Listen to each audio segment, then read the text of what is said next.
Esto. Vamos a hablar de la última cena. La última cena. Y les voy a pedir que abran su Biblia en Lucas capítulo 22.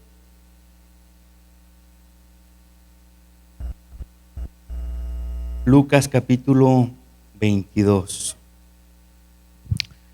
El mensaje de hoy prácticamente estaremos viendo cómo realmente podemos descubrir lo que era realmente el rito de la Pascua, el rito original, cómo fue que evolucionó el rito, que realmente fue el rito que vemos en Lucas capítulo 22, no es el rito original de la Pascua de Éxodo. Vamos a ver qué cambios hubo, y luego vamos a ver que Jesús en ese momento, que en nuestra Biblia se aparece como la última cena, Jesús está avisando que Él es el cumplimiento de la Pascua, pero está trayendo también a sus discípulos y a su iglesia una nueva conmemoración, una nueva forma de recordar algo que Él está instituyendo, que será la cena del Señor.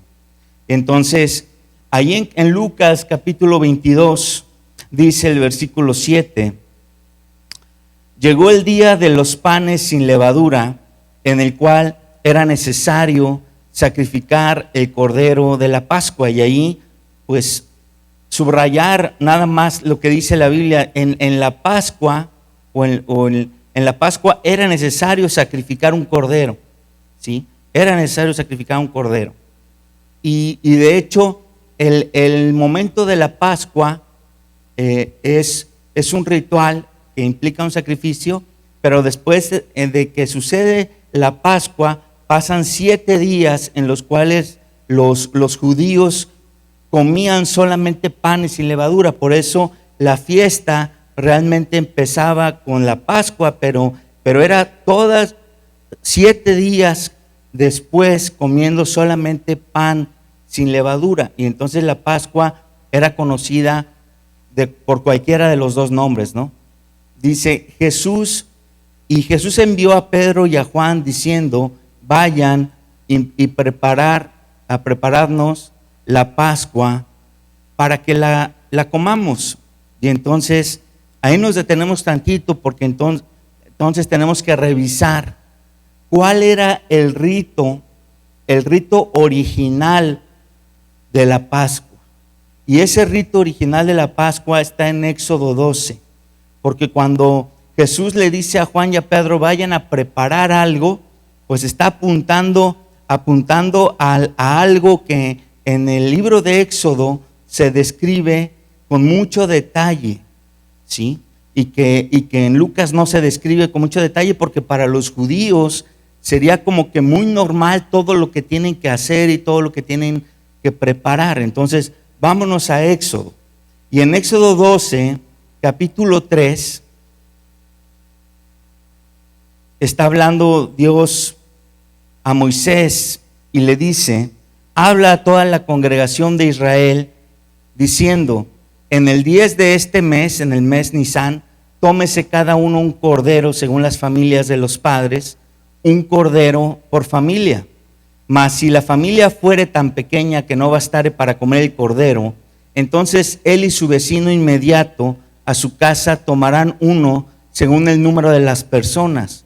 Conforme al comer de cada hombre, haréis la cuenta sobre el cordero. Y entonces aquí está hablando de un cordero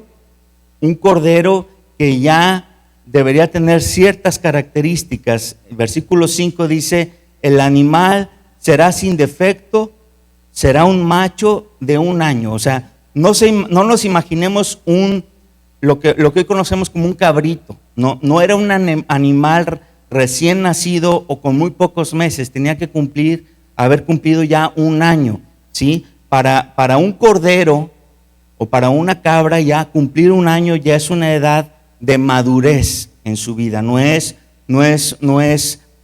sería un cabrito, no sería algo pequeño. Realmente un animal de 1 año, hablando de un cordero, estará pesando unos 65 kilos.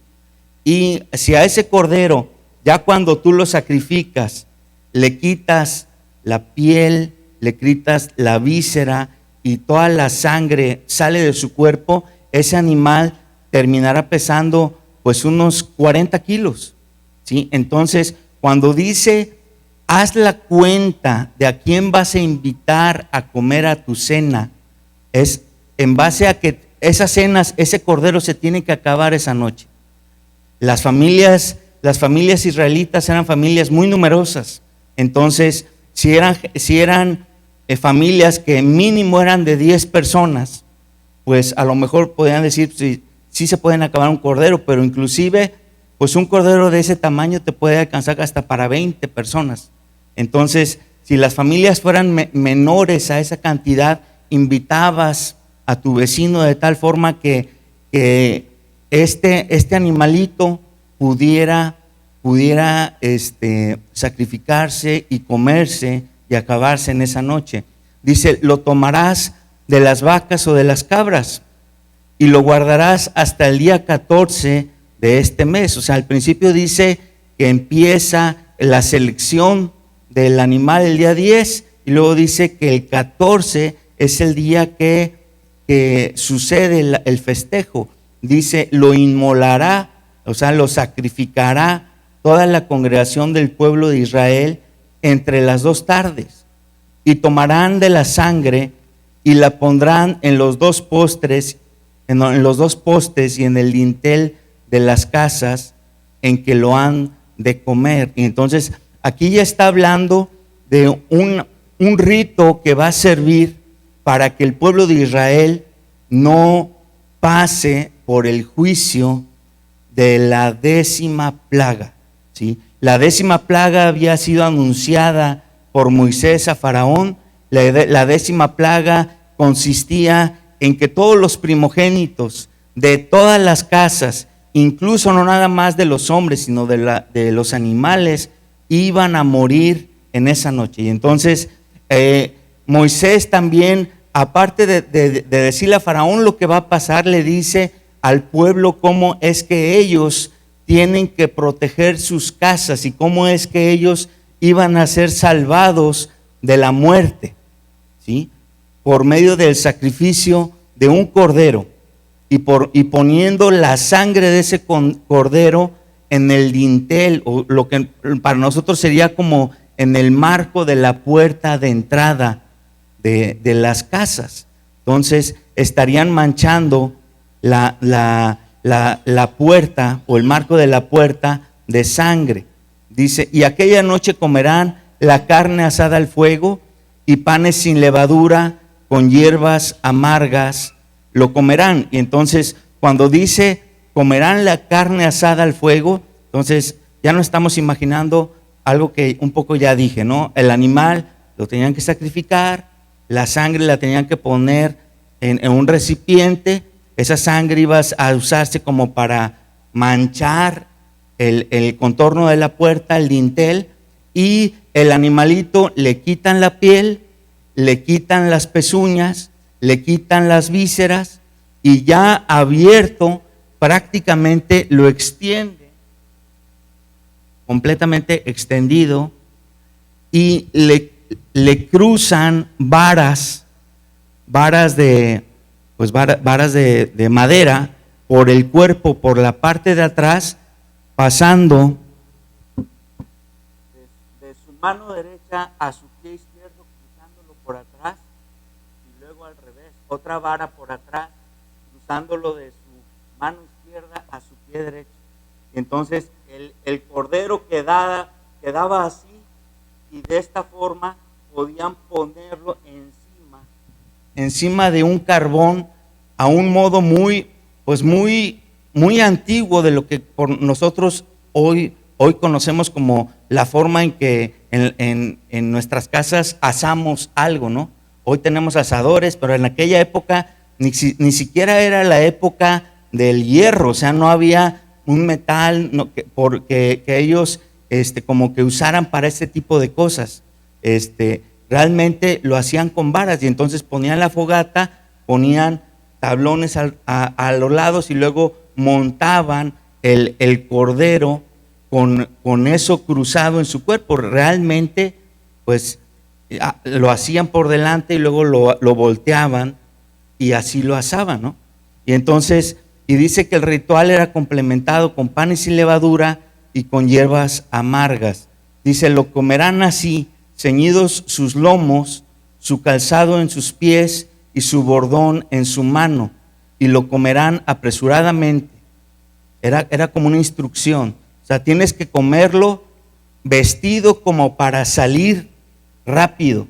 O sea, no como si fueras terminando la cena, luego a salir de tu casa preparado. Y todo esto se tiene que comer rápidamente. Dice, es la Pascua de Jehová. De hecho, Pascua viene del hebreo que significa pasar por alto. Dice, y yo pasaré aquella noche por la tierra de Egipto y heriré a todo primogénito en la tierra de Egipto. Está hablando Dios, está hablando de que va a venir la muerte a todo aquel donde en su casa no esté marcado con sangre el rito que estamos diciendo. Dice, y la sangre les será por señal. Subrayen eso, dice, y la sangre les será por señal en la casa donde ustedes estén. Y veré la sangre y pasaré de ustedes. Y no habrá en ustedes plaga de mortandad cuando hiera la tierra de Egipto. Este día les será en memoria y lo celebrarán como fiesta solemne para Jehová durante sus generaciones. O sea, era un rito que Dios había ordenado para siempre, hacerlo una vez al año, pero todos los años. Obviamente no lo cumplieron. Dice, por estatuto perpetuo lo celebrarán. Y Moisés convocó a todos los ancianos de Israel y les dijo, saquen y tomen corderos de vuestras familias, sacrifiquen la Pascua, tomen un manojo de hisopo y mójenlo con sangre, y estará en un lebrillo y unten el dintel y los dos postes con la sangre que está en el lebrillo, y ninguno de ustedes salga de las puertas de su casa hasta mañana, porque Jehová pasará hiriendo a los egipcios, y cuando vea la sangre en el dintel, en los dos postes, pasará Jehová aquella puerta y no dejará entrar al heridor en vuestras casas para herir. Entonces, todo esto que está pasando 1350 años antes de Cristo es una tipología de lo que Jesús iba a venir a hacer, ¿sí? Una tipología significa que es una figura, un modelo, un símbolo de lo que iba a venir a suceder. Y entonces, en todo lo que acabo de leer, hay varias cosas a quien les guste subrayar, a quien le guste anotar. Es bien interesante que lo resaltemos. En el versículo 3 dice un cordero, ¿sí? Y vamos a ver cómo en Cristo hay el cumplimiento de la Pascua. Porque el versículo 3 dice un cordero, pero por otro lado, en Juan 1:9, el último profeta que hubo, que fue Juan el Bautista, dice, he aquí el Cordero de Dios que quita el pecado del mundo. ¿Y de quién está hablando? Está hablando de Jesús, ¿sí? Y en Apocalipsis capítulo 7, versículo 10, incluso la visión que tuvo Juan del tercer cielo habla de lo que está pasando en el futuro, y dice, y clamaban a gran voz diciendo, la salvación pertenece a nuestro Dios que está sentado en el trono y al Cordero. Entonces, ese Cordero es ineludiblemente una referencia directa a Jesús, ¿sí? Ese Cordero de la Pascua. Ese Cordero sirvió para proteger a los israelitas, para salvarlos, para rescatarlos, pero durante esos 7 días que empiezan a pasar después de que sucede la mortandad en Egipto, lo que hacen los egipcios es prácticamente sacar a los israelitas, y ellos tienen que salir, a la mañana siguiente salen casi casi corridos de Egipto, o sea, son sacados, son liberados, y durante esos primeros días pasan algunas cosas que tienen un simbolismo bien interesante, porque sale el pueblo de Israel, o sea, son rescatados de la muerte, son liberados de la esclavitud, y luego cuando pasan por el Mar Rojo, por el medio del Mar Rojo, entran a una nueva vida. Todo ese simbolismo tiene un conecte con nosotros a través de Cristo. En la antigüedad los judíos decían, esto es para nosotros, pero ahorita vamos a ver por qué tiene una aplicación para nosotros también. Versículo 5 dice, hablando del mismo cordero, dice, será sin defecto. El cordero tenía que ser sin defecto, ¿sí? En el Nuevo Testamento, Hebreos dice que Jesús fue tentado en todo según nuestra semejanza, pero sin pecado, ¿sí? Entonces, ese cordero que es Jesús está cumpliendo con no tener defecto. Era un macho de 1 año, ¿sí? Jesús cuando empieza su ministerio ya era un personaje maduro, ya tenía 30 años. 30 años era la edad que para los judíos debía tener alguien que tuviera la madurez suficiente como para poder inclusive dar el paso de convertirse en maestro, en rabí. Y entonces Jesús empieza su ministerio en la edad que para los judíos era la edad de la madurez adecuada para empezar a eso. Entonces este cordero está cumpliendo el parámetro de ser alguien maduro. Versículo 6 dice que lo guardaste hasta el día 14 del mes, y como leímos al principio, empieza como que la selección del cordero, empezaba el día 10 del mes, y hagan de cuenta que el padre de familia iba a comprar un cordero, o si él tenía ganado, escogía al mejor que encontraba, ¿sí? Se lo llevaba a casa y estaba en la casa durante 4 días. Durante esos 4 días, toda la familia se encariñaba con el cordero. Los niños convivían con el cordero, y también servía no nada más para tener una relación directa con ese cordero, sino tenía una idea también de que todos en la familia verificaran la salud del cordero, la integridad del cordero, la perfección del cordero. 4 días era lo que hacían en la antigüedad. Jesús empieza su ministerio el año 30 y dura 3 años y medio mínimo.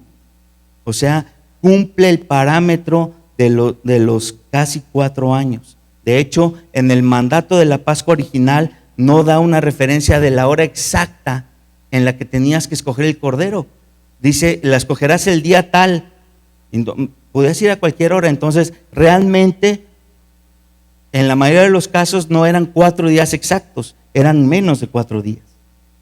Jesús cumple los 3 años y medio y un poco más con su servicio aquí en la tierra. Y dice el versículo 6, lo inmolará toda la congregación. Jesús fue sacrificado en público. Fue sacrificado en público.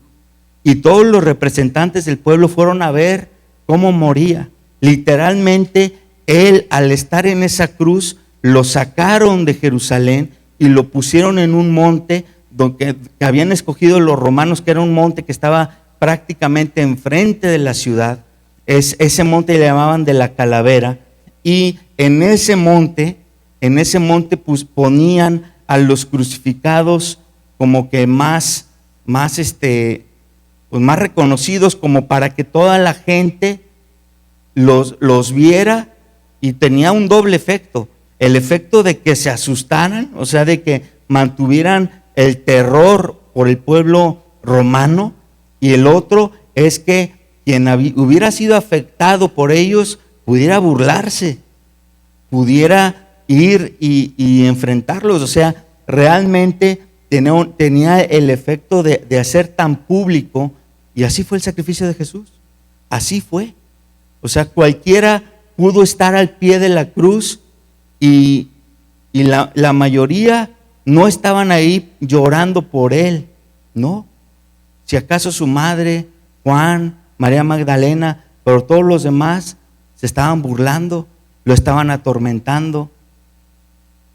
Así fue en público. Dice el versículo 7, tomarán de la sangre y la pondrán en los postes y en el dintel de las casas. Y entonces, ya teniendo como que la sangre en una especie de cubeta, ellos agarraban un hisopo y el dintel de la puerta, las puertas antiguas, literalmente era una madera gruesa de un lado, otra madera gruesa del otro lado de la puerta y una madera gruesa arriba de las dos. Esa madera gruesa realmente cruzaba las dos maderas de abajo, y entonces ahí sobre eso pues ponían lo que nosotros llamaríamos ahora como tabiques o piedras o lo que sea, como para poder darle el soporte a la puerta, ¿no? Pero realmente cuando tú estuvieras agarrando la sangre y untando la madera de los dinteles, harías esto y harías esto. Realmente la sangre en la cruz. Impresionante, ¿no? Dice, comerán la carne asada al fuego. Y ya expliqué cómo literalmente pasaban varas por la espalda del animal y era literalmente crucificado el animal y puesto para asarse. Era tipificando la forma en la que iba a morir el cordero de Dios. Dice, lo comerás apresuradamente. Y entonces ahí hay una referencia directa a cómo Jesús fue apresado, juzgado, martirizado y crucificado. A Jesús más o menos lo apresan entre la 1 y 2 de la mañana, ¿sí? Y para 11 horas después ya estaba crucificado. Para las 12 del mediodía ya estaba crucificado. O sea, su proceso de apresarlo, martirizarlo, juzgarlo, y eso que el juicio fue primero con Anás, luego con Caifás, y luego con Herodes, Anás, Caifás, y luego va con Poncio Pilato, y luego va con Herodes, y luego regresa con Pilato. O sea, pasa por 5 personas a juicio rápido, ¿sí? Y todo esto sucede en menos de 12 horas. Él ya estaba en la cruz muriendo por nosotros. Veré la sangre y pasaré de vosotros, dice el versículo 13. Al bajar el cuerpo de Cristo de esa cruz habría quedado completamente manchada de sangre. Cualquiera que viera esa cruz manchada de sangre tendría un retrato mental de lo que antes hacía en la antigüedad con ese dintel marcado con la sangre, ¿no? Versículo 22 dice, ninguno de ustedes salga de la puerta de su casa. En Juan 10:9 Jesús dice, yo soy la puerta.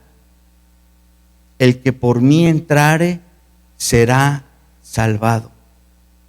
Guau, entonces podemos ver que en la Pascua original fue hecha con un animalito y cumplió un propósito específico con el tema de las 10 plagas, con el tema de la salvación para un pueblo que era el pueblo de Israel. Pero Jesús después viene a dar cumplimiento a esa Pascua original, cumpliendo cada uno de los parámetros de la Pascua, pero ahora haciendo ese sacrificio por toda la humanidad. Por toda la humanidad, dice Pablo, de 2 pueblos hizo uno. De antes que eran judíos y antes que eran gentiles, hizo un solo pueblo. De tal forma que su sacrificio es suficiente para rescatar a todo aquel que en él cree. A todo aquel que en él cree. Él fue ese cordero.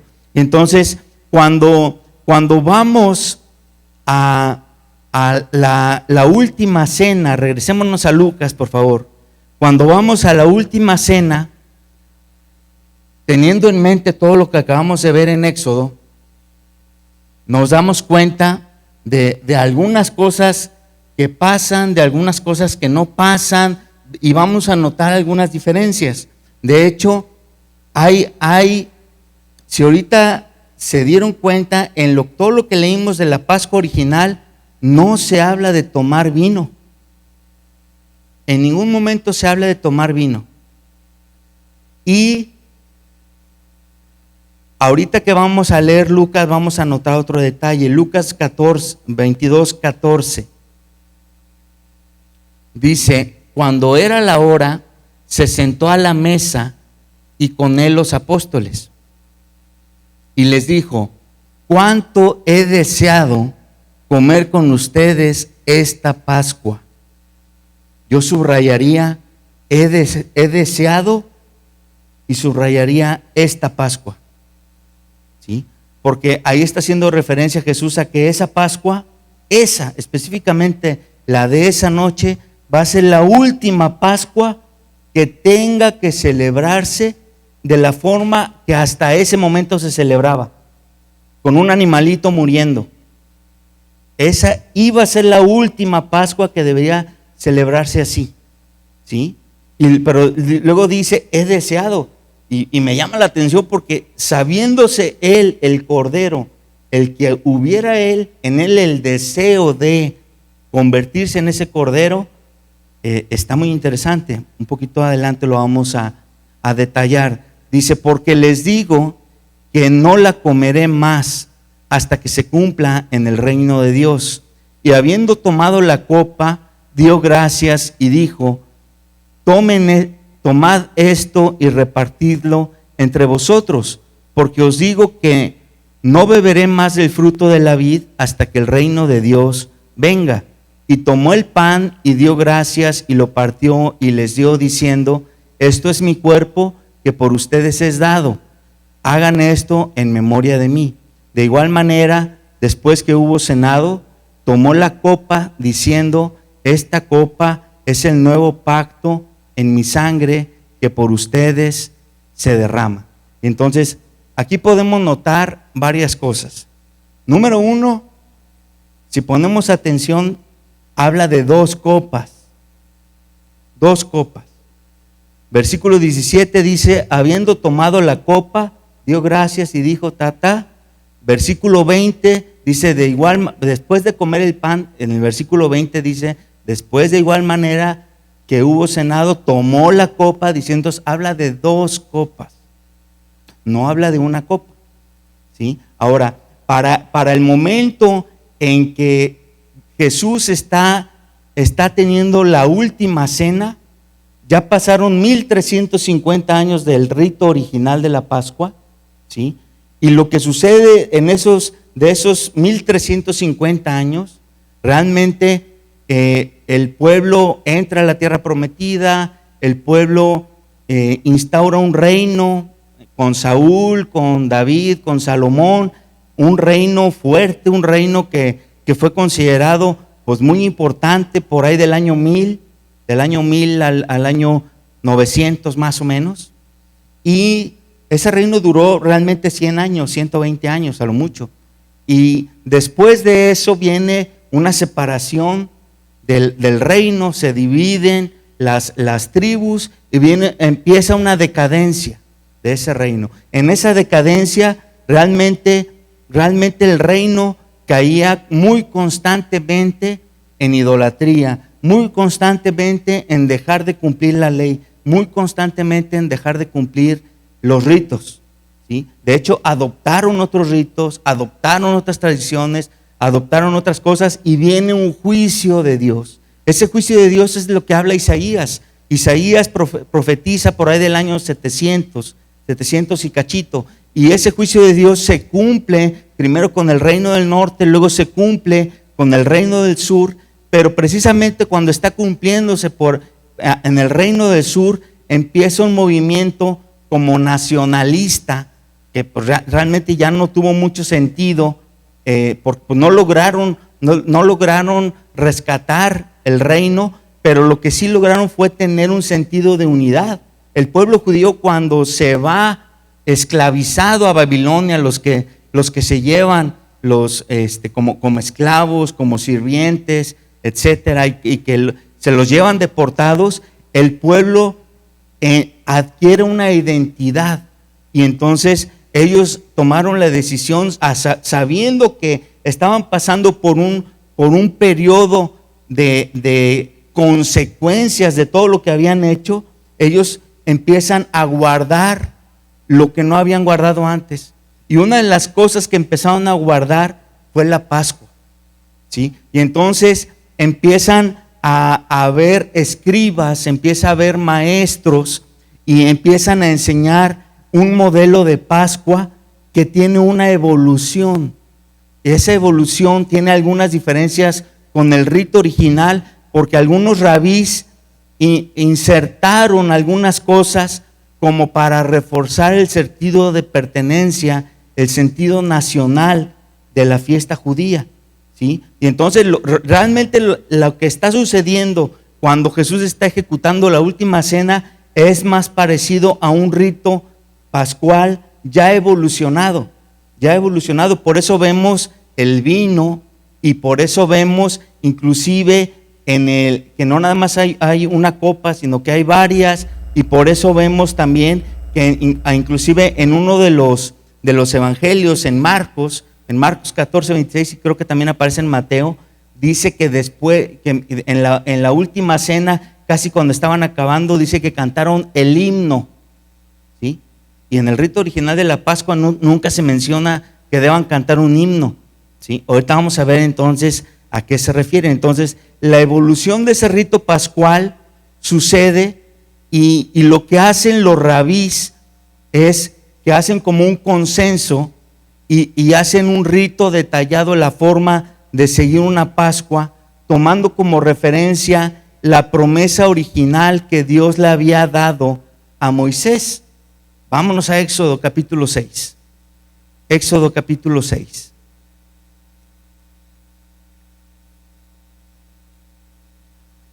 En Éxodo capítulo 6, la promesa original que Dios le había dado a Moisés y que se la dice justo antes de que vaya a entrar a Egipto y vaya a proclamarle a Faraón la primera plaga, le dice, versículo 6, dice: por tanto dirás a los hijos de Israel, yo soy Jehová, y yo os sacaré de debajo de las tareas pesadas de Egipto, y os libraré de su servidumbre, y os redimiré con brazo extendido y con juicios grandes, y os tomaré por mi pueblo y seré vuestro Dios.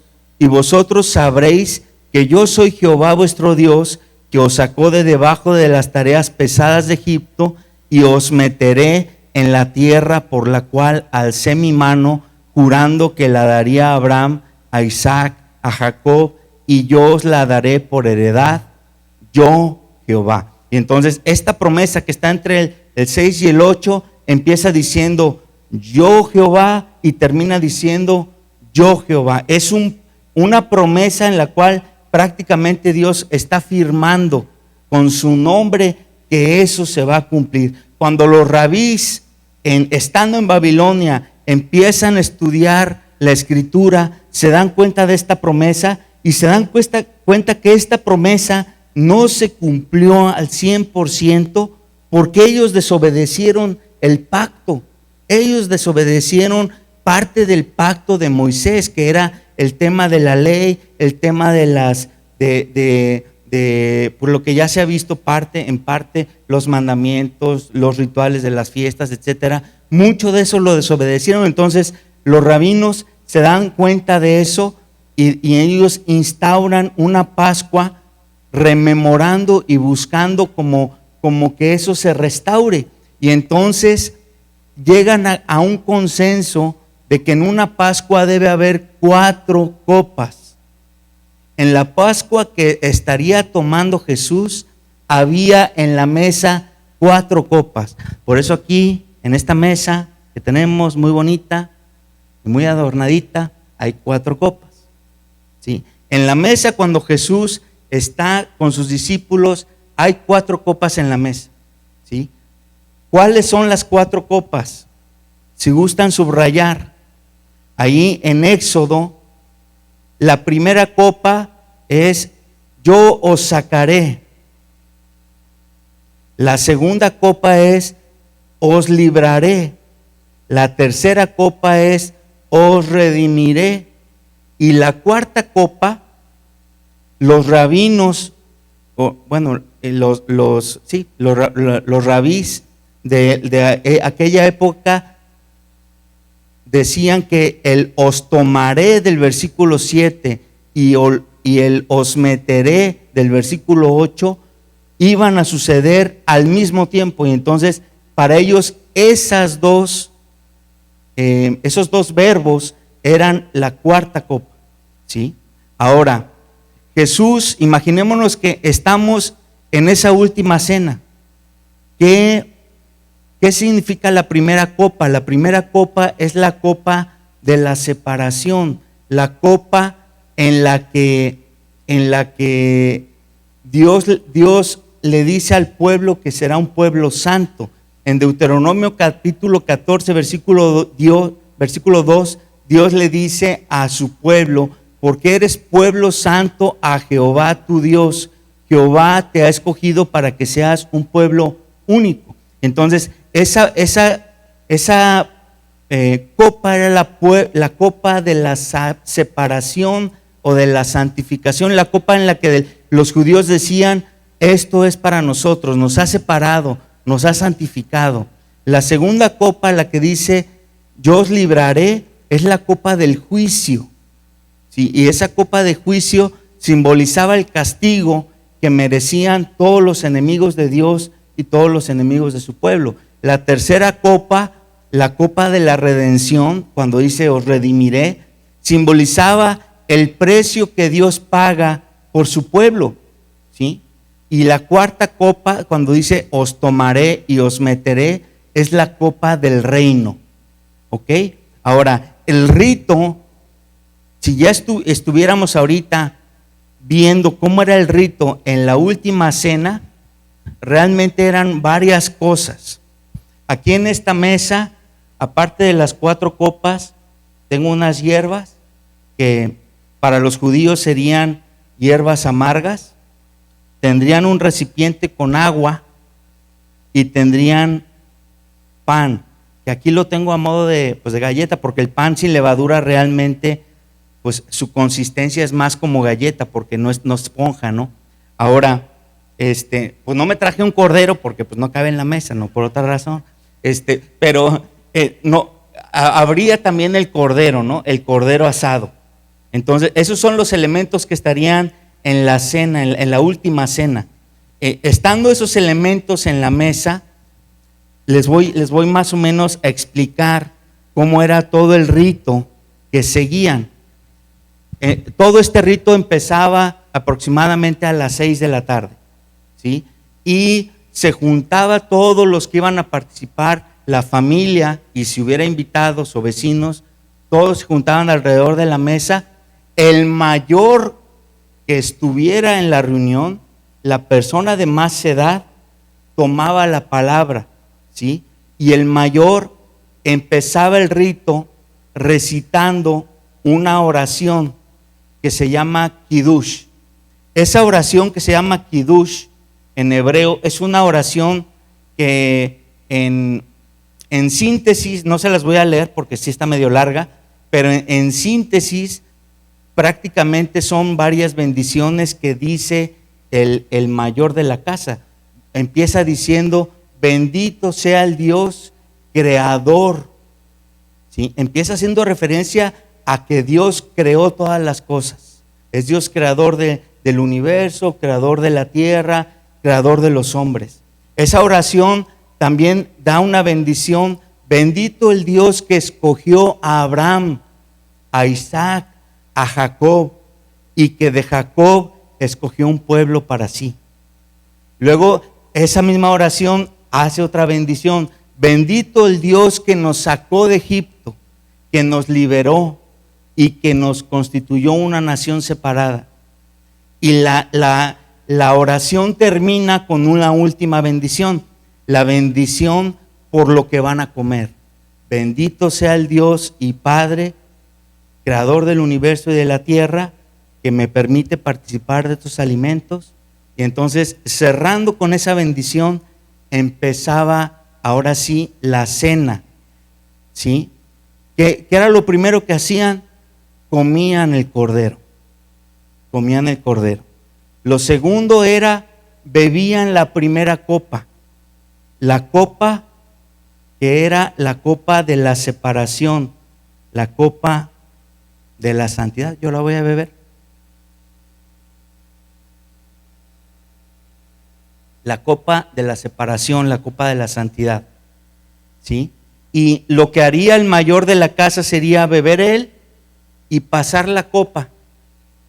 Entonces era una copa suficientemente grande para que todos tomaran, y si no la rellenaban, y de tal forma que todos tomaran de esa copa y que todos participaran de ser un pueblo santo, separado para Dios.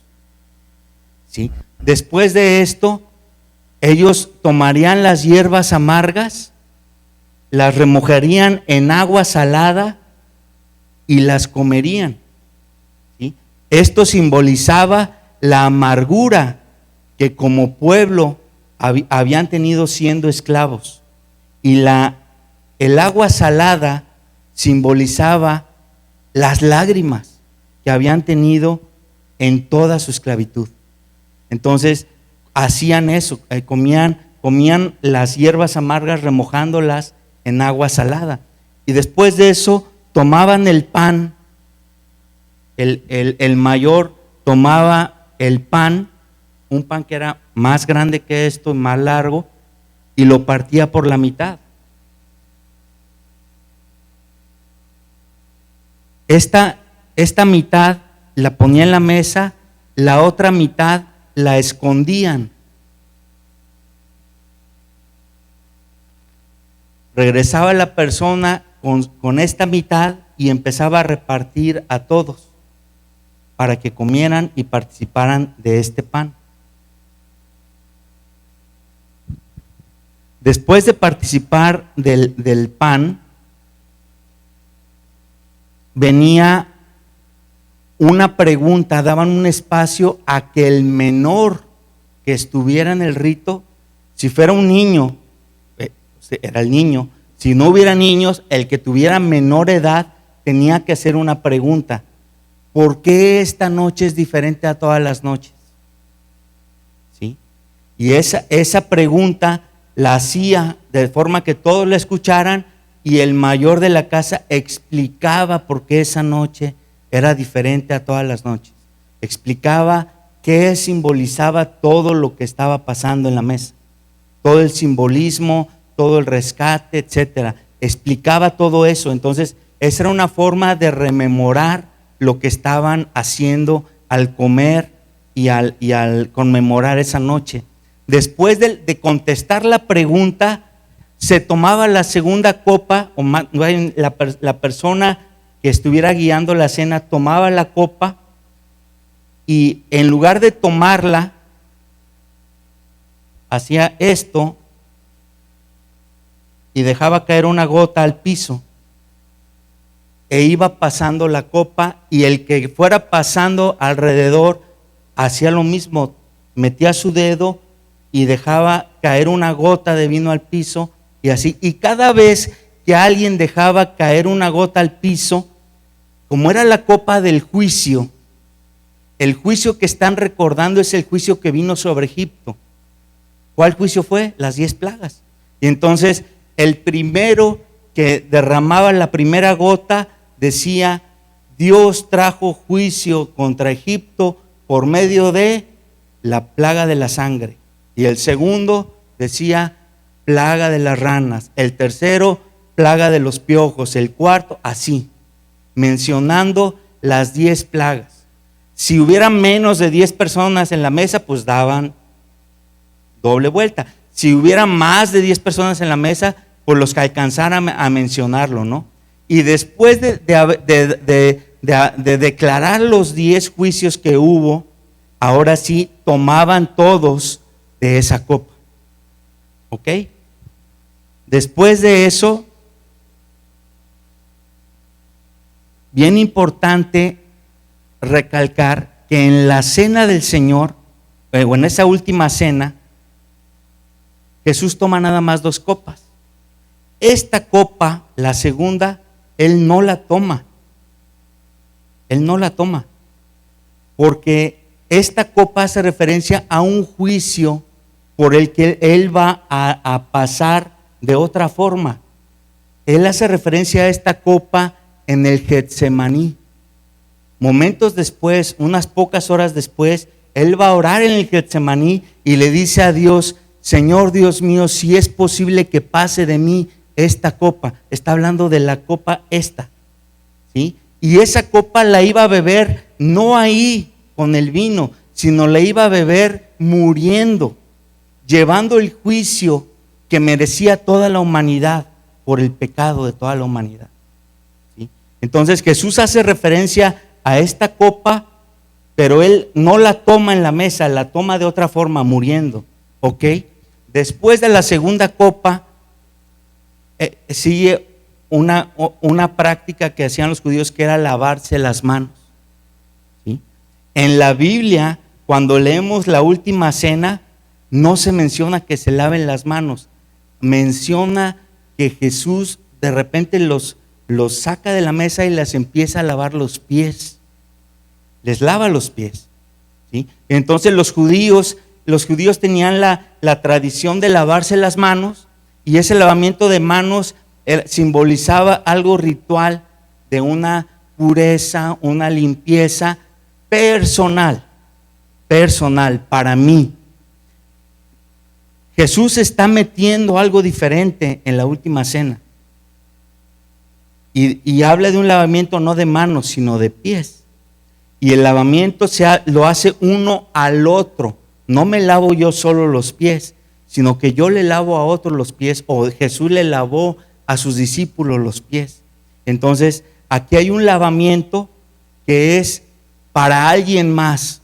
Entonces, Jesús instituye algo en el que da a entender que es más importante no lo que hago para mí, sino lo que hago por otros o para otros, ¿sí? Y hay una referencia muy directa al servicio, muy directa a buscar cómo predicarle a alguien incluso, y cómo buscar que el camino de otros cambie. Por eso era lavado de pies, ¿ok? Ahora, después de ese lavamiento, que era para los judíos de manos, y en la última cena vemos que es de pies, seguiría lo que es la tercera copa. La tercera copa sería la copa de la redención, ¿sí? Y en esta copa es cuando Jesús la toma y dice: esta es la copa del pacto, ¿sí? Del nuevo pacto. Esta es la copa del nuevo pacto. Él la toma y le dice a sus discípulos, y todos también la toman, todos participan, pero Él habla de algo nuevo, un nuevo pacto en Él, con su sangre, ¿ok? Incluso les dice, bueno, ahorita vamos a ver en lo que sigue después de la tercera copa, es buscar el pedazo de pan que se ocultó, ¿no? Que alguien tiene que encontrarlo. Este pedazo de pan, en la actualidad, si tú le preguntas a un judío: oye, ¿qué onda con ese pedazo de pan que esconden? Ellos te van a decir: pues es como para mantener a los niños entretenidos hasta el final, como si fuera algo de que el que lo encuentre les das dulces o le das regalos. Pero realmente este pedazo de pan que buscaban al final, o casi al final del rito, en griego es una palabra que es el afikomen, ¿sí? Afikomen significa como que literalmente lo tomaron o lo tradujeron como postre los judíos, pero en una forma literal significa el que ha de venir. Wow. Entonces, este pedazo de pan segundo, cuando Jesús dice: este es mi cuerpo que por vosotros es partido, y lo parte en dos, hay una referencia directa a su cuerpo, a que va a ser martirizado, pero también al encontrarlo como el afikomen, como el que ha de venir, habla de una segunda venida de Cristo. ¿Ok?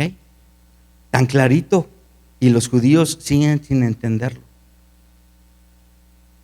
Después de buscar el afikomen, cantarían el Jalel, que son, pues vienen siendo unos himnos judíos basados en salmos, que es la referencia a los himnos que vemos en la última cena. Y al final, la cuarta copa. Esta cuarta copa tampoco la tomó Jesús, y no se menciona porque era una copa que no tomaban. Tenían la creencia de que esta cuarta copa tenía que quedarse servida en la mesa entera sin que nadie la tocara, porque ya había trascendido una tradición, la tradición que nunca lo dice tal cual así la Biblia, pero hay una profecía en Malaquías que dice que un poco antes de que el Mesías venga, va a venir Elías. Y entonces ellos, para ellos esta es la copa del reino, y de que ellos van a recibir todo el territorio, todas las promesas prometidas, esta copa la tiene que venir a tomar Elías. Y entonces dejaban la copa servida en la mesa, abrían la puerta, y si ese era el año en que ya está Elías aquí, significa que el Mesías ya está por venir. ¿Ok? Así lo veían ellos. Qué impresionante que vemos en la Biblia que un poco antes de que Jesús entre a Jerusalén, sucede la transfiguración y Jesús habla con Moisés. ¿Y con quién? Con Elías. O sea, realmente Elías sí estuvo cuando estuvo presente el Mesías, antes de que se revelara como Mesías. Sí estuvo.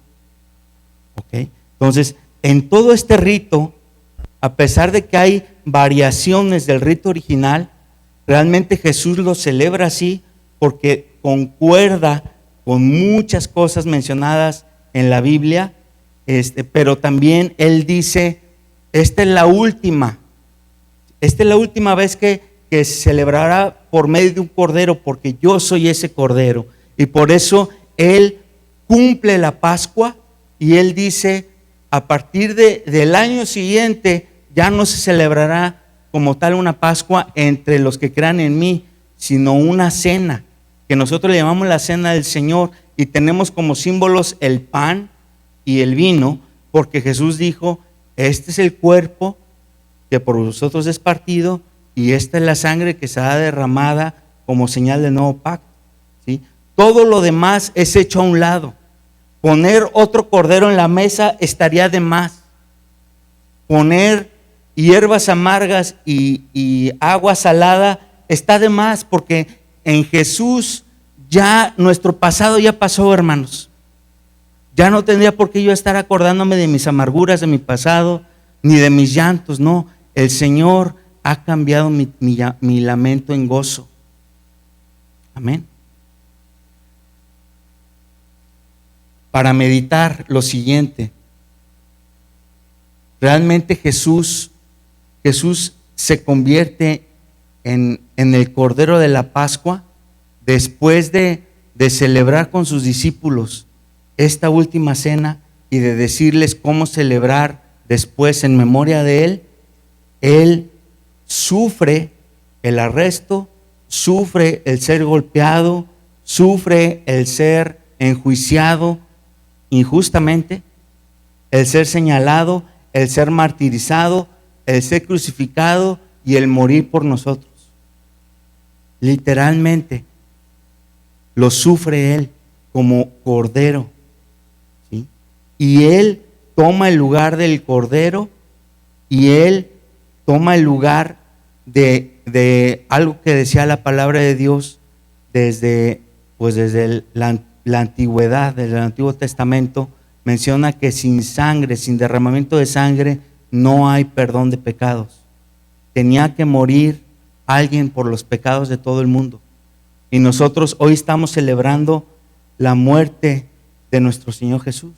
Estamos celebrando algo que pues cuando viene a nuestra memoria nos trae dolor, nos trae pues mucha sensibilidad. Pero yo me quedo con algo, hermanos. En parte de lo que leímos en Lucas, Jesús dice, cuánto he deseado. Imagínense, Dios instituyó la Pascua 1300 años antes de Cristo, ¿sí?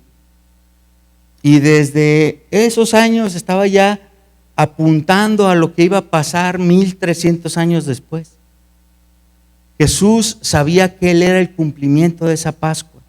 Y a pesar de que Él sabía que iba a sufrir y a dolerse, inclusive antes de empezar a sufrir, Él empezó a sangrar, a tener gotas de sangre. Inclusive esas gotas de sangre son un poco símbolo del juicio en gotas del vino por el cual ya él estaba empezando a pasar. Pero él deseaba hacerlo, porque él tuvo en poco ese sacrificio. Él tuvo en poco ese tiempo que iba a ser martirizado y que iba a ser pues masacrado, literalmente masacrado. Así como cuando alguien mataría a un corderito y que le quita la piel, realmente cuando a Jesús lo azotan, le están arrancando la piel. Cuando lo cuelgan, literalmente lo están como si lo estuvieran asando y lo desangran completamente. Completamente. ¿Sí? Hasta el punto de que ya cuando le traspasan la lanza, sale un poco de sangre y agua. Ya estaba muerto. Y la palabra dice: mirarán al que traspasaron, porque fue por nosotros. Amén. Quedémonos con eso, hermanos, porque realmente Jesús dijo: a mí nadie me quita la vida, yo la pongo. Yo la pongo. Él en cualquier momento pudo evitar su arresto, pudo evitar su juicio, pudo evitar la golpiza, pudo evitar la cruz. Él en cualquier momento pudo evitarlo, pero Él dijo: yo pongo mi vida por ustedes.